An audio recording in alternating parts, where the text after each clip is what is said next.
Hi everyone, this is Mickey from Nova.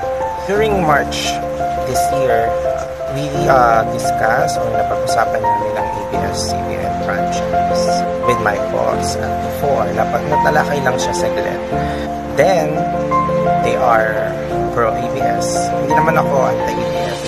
So, my boss said, kung sakaling mag-shutdown ng ABS-CBN, ay automatic matatanggal po ako sa trabaho pag nangyari yun.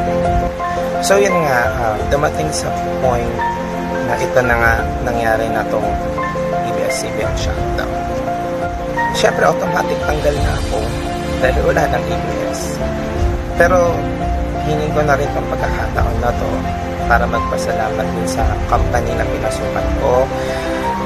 Super natuto ako lahat ng mga tinuro nyo sa akin. Napakadami kong natutunan sa inyo. Wala akong karapatan masumbatan kayo kasi verbal lang yung usapan natin, wala tayong kontrata. Nagpapasalamat ko kay boss sa opportunity na binigay niya sa akin na makapagtrabaho sa company niya. At the same time, talagang die hard po ako.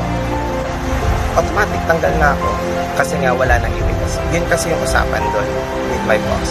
Nagpapasalamat talaga ako ng malaki kasi dahil sa trabaho na binigay sa akin ay nakapag-ipon naman talaga ako at nagamit ko ngayong pandemic. Lalo na sa mga nakatrabaho ko, maraming salamat sa inyo dahil natuto ako sa mga advice, trainings na prinobide nyo sa akin. Maraming salamat din sa company na napasukan ko. Thank you, boss, sa lahat ng pagkakataon na binigay nyo sa akin. Napaka-thankful ko sa inyo dahil binigyan nyo ako ng magandang opportunity sa company nyo. At maraming salamat din sa mga turo, payo, at maraming salamat din ho dahil ang laki ng nabago sa buhay ko simula nung pumasok ako sa company.